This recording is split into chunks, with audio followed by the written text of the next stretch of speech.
Hello again. The game Robert James Fischer versus Sarapu at the Sousse Interzonal in 1967 has prompted a good deal of controversy down the years. I believe I have the answers, so let's see if we can resolve this problem after some 56 years. This is the position in front of you after White's 24th move, Queen F3. Now, most accounts of this game give 24 Queen B3, like that, as Black's next move.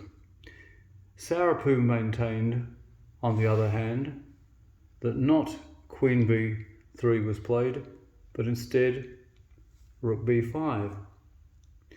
Is there a difference in the course of events? I think there is. And here is what I feel occurred.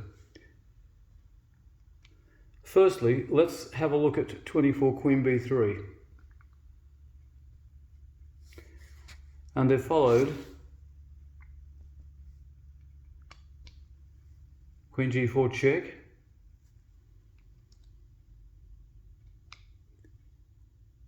King F8, Rook D8 check, Rook takes D8, exchange rooks, Rook D8 check,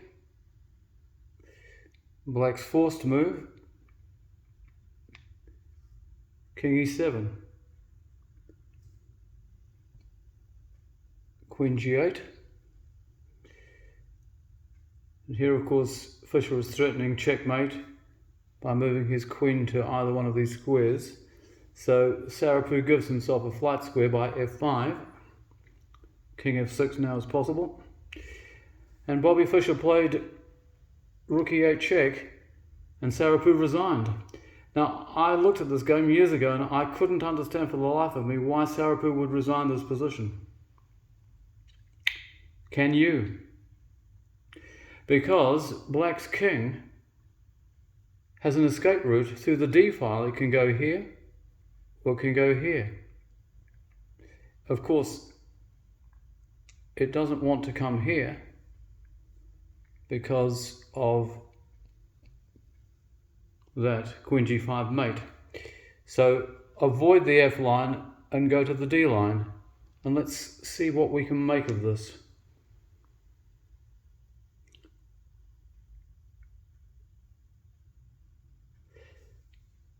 Clearly, King D7 would not be the correct continuation here because it gives Black an opportunity of taking the pawn and occupying the 7th and the 8th ranks with his pieces. So I think King D6 is the answer here. So how does White respond to that? Well, I think the answer would be this.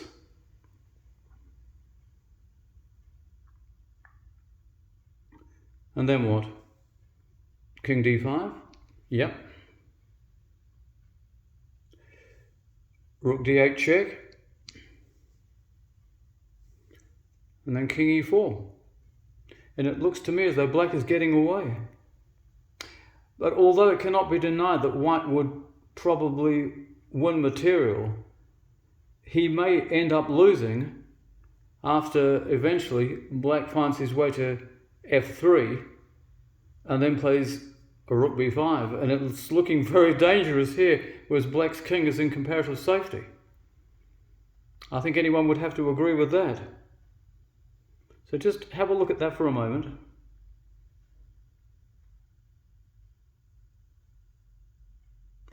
And I think I would say that Black has chances there. So there is no need to resign that position at all. So let's just put it back for a moment how it was after 28 F5. Right. Just put these back.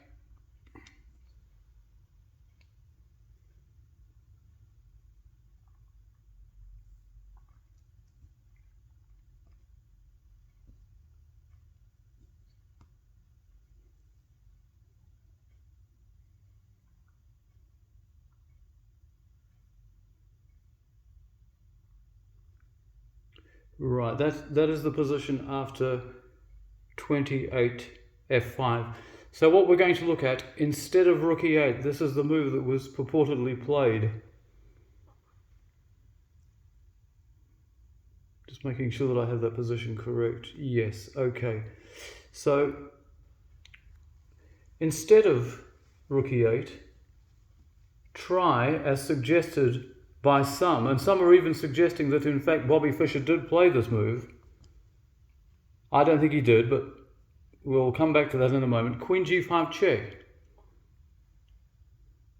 So what does black do there?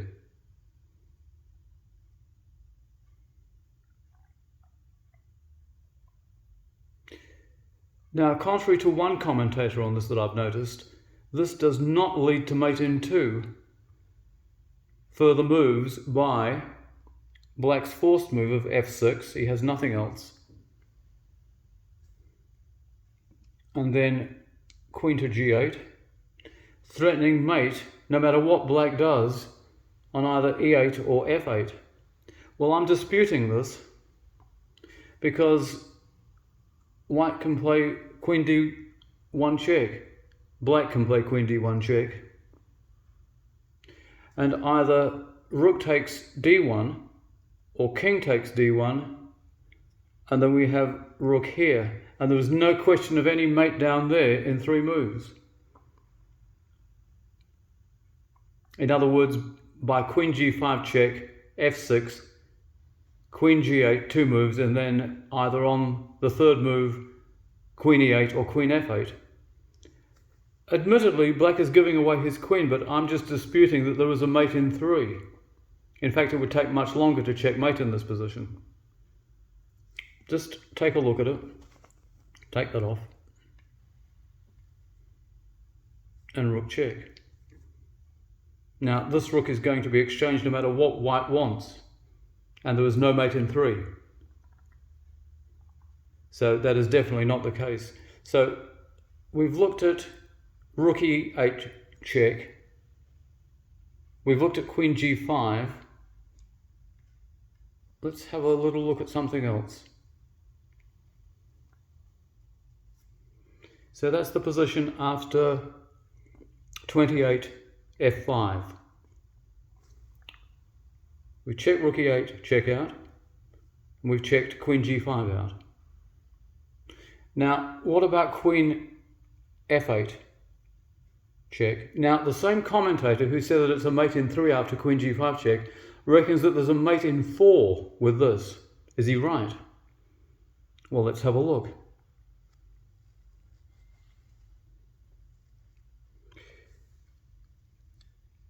Black has to go here. Forced move. Now, rook e8. I had seen all of this incidentally. And I'm sure that Fischer had as well. And I'm sure that Sarapu had. Now, what happens after that? Because what white is threatening here is to go there. And that's checkmate. So how does black stop that? Take a good look at it.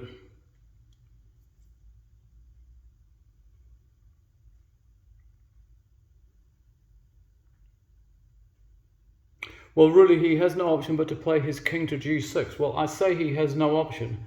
He does. And let's look at it.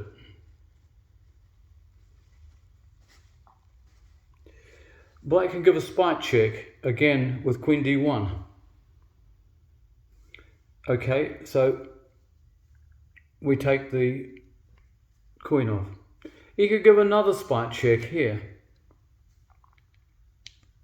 And then you can go here. Admittedly, if you gave another spite check, you just take it off.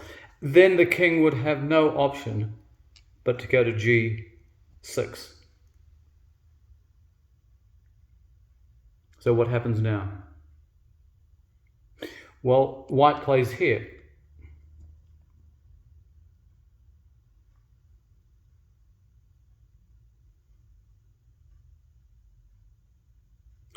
And then, no matter where black plays his king, he can't interpose anything. If he plays it to here, to here or to here,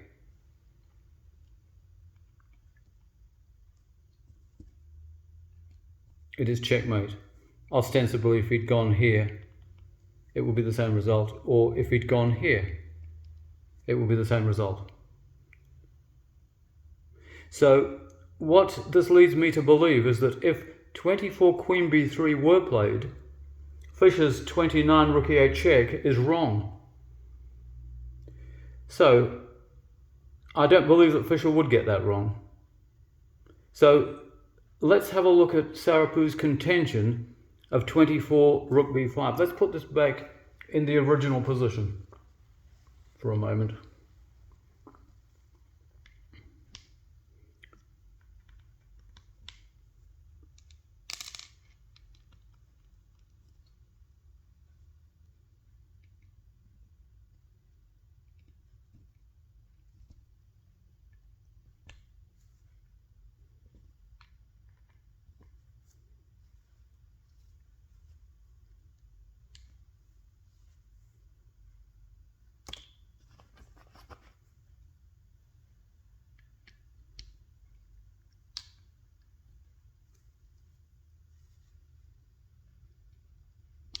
I do believe that is correct. Let me just verify it.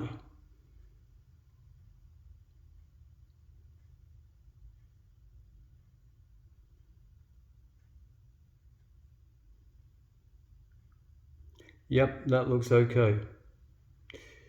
So this is after 24 Queen F3 by white. So we've looked at Queen B3 and we agree there that with Queen B3 that eventually on 29 Rook E8 check doesn't work, that Queen G5 works but it would be a very prolonged process in order to secure the win, but that with Queen B3 eventually 29 Queen F8 check does win, but in more than the 4 moves as was put forward by one commentator.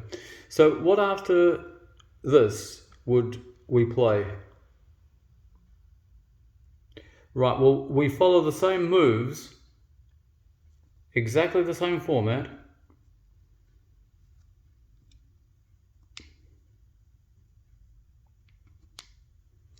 Off come the rooks.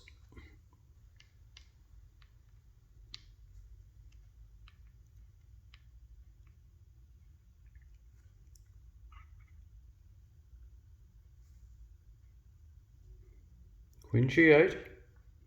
And he makes his flight square. So that is the position after 28 F5. But the difference here is that we have the rook, instead of on A5, it's on B5, and the queen hasn't gone to B3, it's still on C4. So just take a look at that for a moment.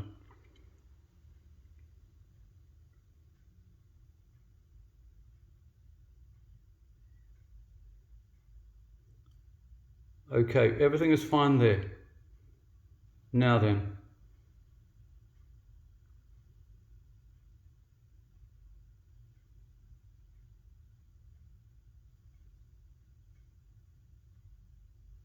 what happens now?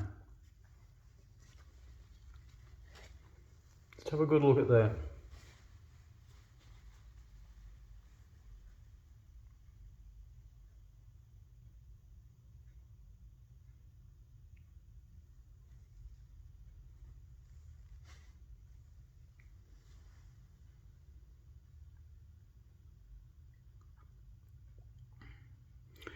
Now, Fischer agrees with Sarapu that Sarapu did indeed play 24 Rook B5.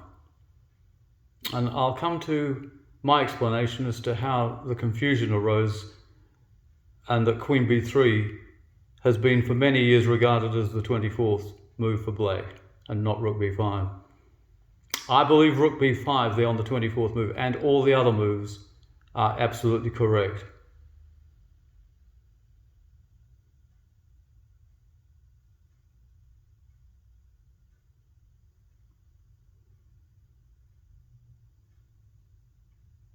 So we're at 28 F5. How does white continue here?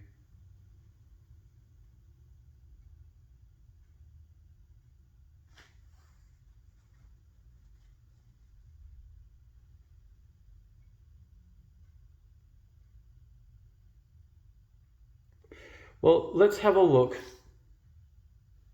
at Queen G5 check first this time around. We're doing it the opposite way to the first lot of variations. Queen G5 check, what happens now? Well, again, F6 is forced. And then Queen G8, as in the game.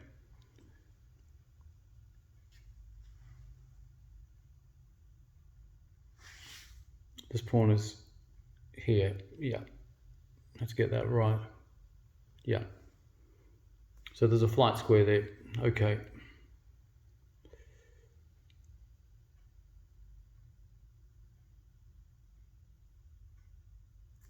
So, Queen G5 check, pawn to here, Queen there.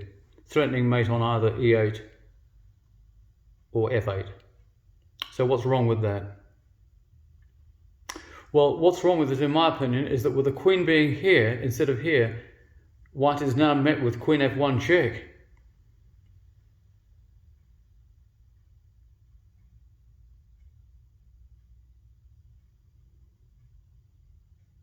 And in fact, let's just take this back for a moment.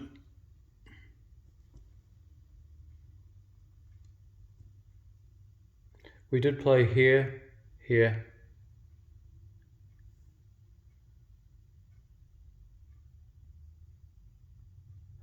And yeah, so we played here, F6, and then back to G8. So instead of Queen G5, like in the first lot of variations, let's try Queen F8 check, remembering that Black has his flight square on F6. So what happens with that? Well, you go here. In the other variation, you played here, and it was a win. We demonstrated it. The difference is, like with Queen G5, F6, Queen G8, Queen F1 check is a real stumbling block.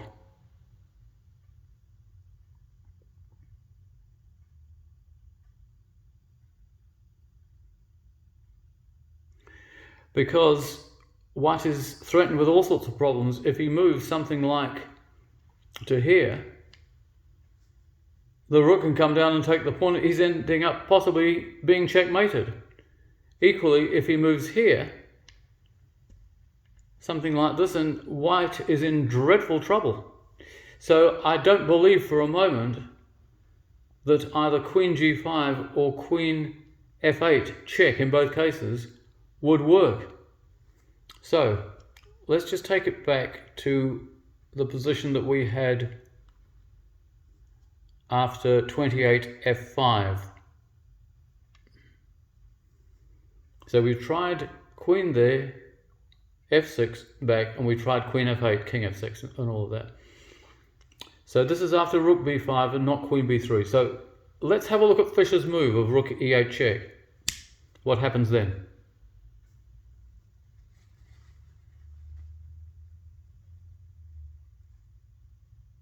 I think we need to look at this to see why Fischer played this, and that Sarapu's word of him playing, him himself that is, playing 24 Rook B5 is something on which we can place reliance. Because now, if King F6, Queen G5 mate. Alternatively,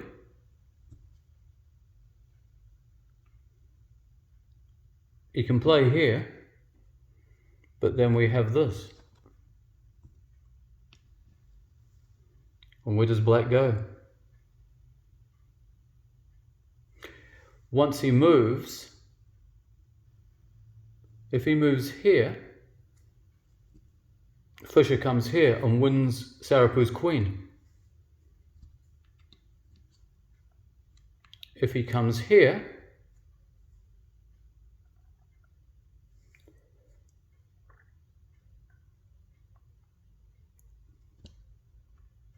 you still play there. He can't come here because of the pawn. He can't come here. He would have to go into the C file, and Rook C8 would still win the queen.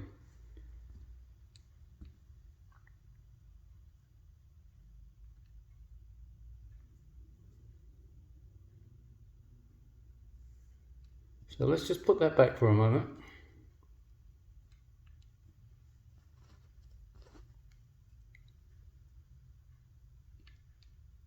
So we're trying rook e8 check. We've tried king d7 followed by queen f7. What about if instead of king d7 he plays an immediate king d6? What happens then?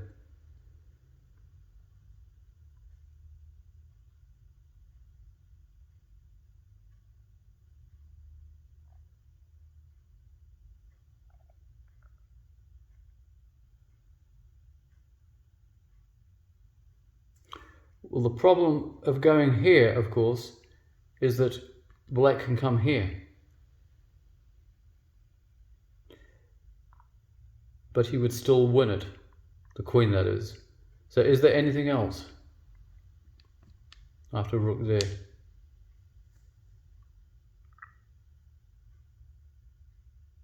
He could go back.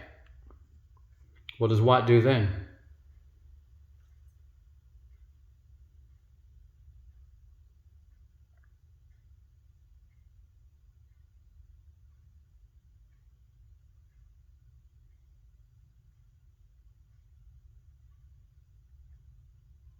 He could, of course, check here, f6, queen back to g8, but then we run into this little problem again. So we don't want that. So what I would recommend after rook e8 in immediate king d6 is to play queen f8. Now, should black go here or here, then rook c8 wins the queen. He can't go here because of the pawn, so he'd have to play king d5. What now?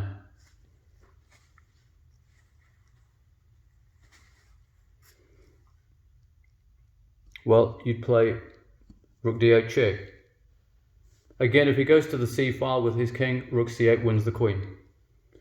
So he goes here, and of course many would say, oh, well, he's escaping. Now this is the killer punch that Fischer had in mind, rook d4 check, winning the queen. How about that? And the game is over. So to sum this one up, 24 rook b5 is correct. And many thanks to the New Zealand resident Sarapu, also known as Mr. Chess, and top marks to Mr. Fischer for 29 rook e8. So the score that appears in chessgames.com and many other places showing 24 queen b3 by black is wrong. It should be 24 rook b5 and rook e8 check, and all the other moves are quite correct by Fischer. In finishing this video off, what I would say is I think all of this has resulted as a problem caused by Bobby Fischer's score sheet. I think at the end of this game, the arbiters would probably take his score sheet as the proof that that is exactly how the game went. Nothing against Sarapu, but I think they'd take Fischer's score sheet and look at it and transcribe the moves on the basis of that. Now, Bobby Fischer used descriptive notation and not algebraic. And so here we have a situation where rook to knight 4 would be played by Sarapu and not queen to knight 6. Now, both moves are on the knight file, so N being the middle character is fine, no problem. Bobby Fischer's R probably swung around to make it look like a capital Q. And I've noticed on Bobby Fischer's score sheet against Boris Spassky at Siegen 1970, it's almost unintelligible, a lot of what he's put down there. However, what you can see is that in a lot of instances where he's made a 4, he swung it around sort of, and it looks like a 6. And so I think the people that transcribed this for future publication, they mistook RN4 for QN6. And so in modern parlance, of course, they're mistaking rook b5 for queen b3. And I think that's the answer to all of this. A very interesting game. It was a pity that Fischer didn't finish Sousse. In the end, he had 8.5 points out of 10 at the halfway stage, and he withdrew from the tournament. A great loss to the chess world, but an even greater loss when he lost his life at 64 years old. Rest in peace to both Bobby Fischer and Sarapu, and goodbye to everyone out there for now.